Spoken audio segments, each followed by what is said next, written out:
And this brings us to our final driver of vulnerability, social vulnerability. Social vulnerability has been described as the social origins and aspects of the differential potential of individuals and communities to experience short and longer-term losses as a consequence of disasters. Basically, social vulnerability captures the way that societies are organized in unequal ways. So that some groups of people, based on gender, race, class, ability, age, sexual orientation, and so on, are more likely to be exposed to hazards and more likely to suffer negative impacts when that hazard becomes a disaster. And this structuring of inequality that leads to vulnerability is a consequence of both historical forces leading up to this moment. So if you think about the long and ongoing legacy of settler colonialism and racism and capitalism, leading up to where society is today and the entrenched inequalities, but also ongoing societal forces in this particular time and place that create a disproportionate potential for disaster loss, and also for experiencing poorer outcomes as a result of loss. We can break social vulnerability down to systemic variations in three things. First, people's hazard exposure. How close are they to the hazard? How much protection do they have from it? And I already mentioned how this can be organized based on class. If you think about where wealthier people and where poorer people are more likely to live. And then the second systemic variation is in the characteristics of a person or group and their situation that influence their capacity to anticipate, cope with, resist, and recover from the impact of a disaster. So do they have access to early warning systems that let them know the disaster is coming? Do they have the financial resources to leave the area in order to cope with the disaster that's coming? Do they have the social capital and networks of people who are able to support them during the disaster? And are they equipped to recover from the impact of the disaster? This could be physical medical recovery, but also it could be number 3, the social impacts people are likely to experience as a result of a disaster. And so here we're talking about socially organized things like unemployment. So we know that during COVID-19, it was actually lower income service workers who were most likely to be laid off during the first wave of the pandemic. And it was also women workers who were most likely to be laid off in comparison to men workers. We'll also talk later this term how it was higher income workers who were more likely to be able to work from home and lower income workers who had to continue working face-to-face, thus increasing their viral exposure. So social vulnerability allows us to analyze how hazards and disasters interact with pre-existing systems of inequality in the society. However, social vulnerability has been critiqued as being too individual-focused. In other words, it describes the characteristics of a particular person or group and then sort of uses those characteristics to blame that person or group for their own situation. But what a sociological approach to social vulnerability emphasizes is that this vulnerability is created within the social context. It's not a feature of any particular person or group, but it is rooted in the society. And this requires an expanded understanding of what a disaster is. It's not a one-off event that creates loss as much as it is a hazard interacting with the way the society is structured. And this brings us to the expanded temporality of disasters. Specifically, emerging concepts related to slow disaster, slow emergencies, slow violence, and so on. Here's just a few examples from recent articles that are playing with the theory around what a disaster is. And to give you an example of this temporal expansion that focuses on the pre-existing conditions in the society that constructed the disaster, we are going to look at the article Slow Emergencies, Temporality, and the Racialized Biopolitics of Emergency Governance.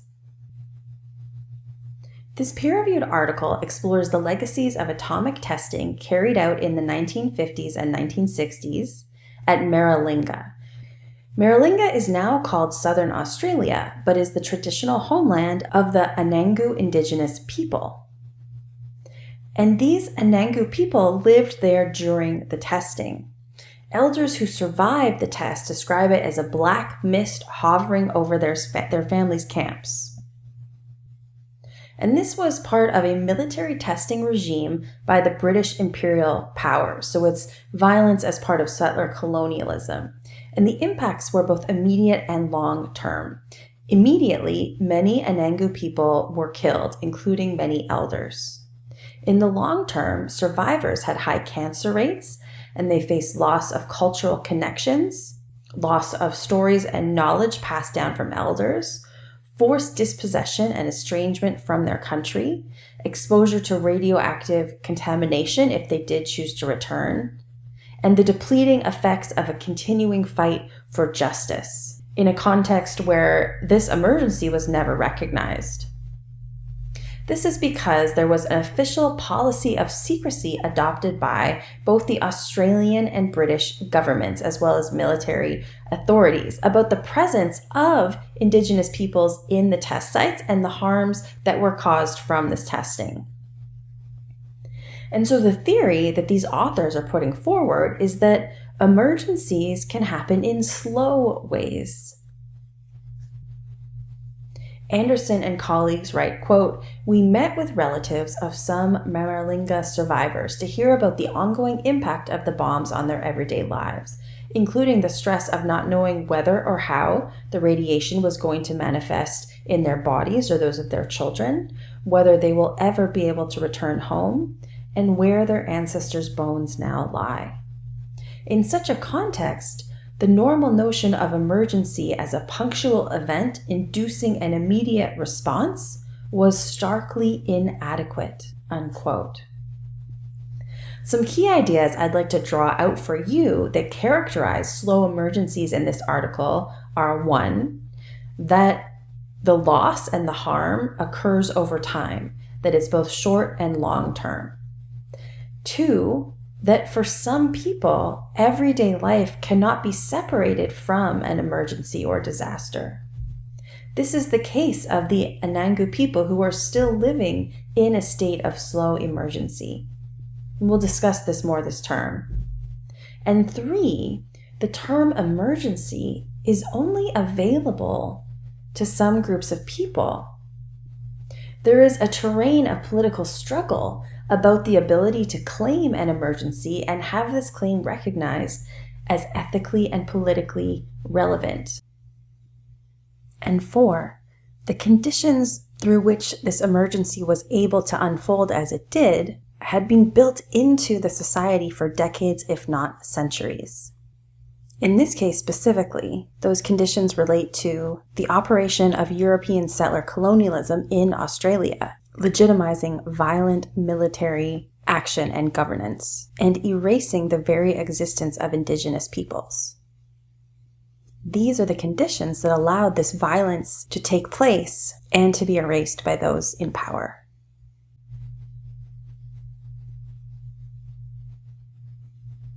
A second example comes from Razwana and Payne's 2021 article called Gender-Based Violence Before, During, and After Cyclones: Slow Violence and Layered Disasters.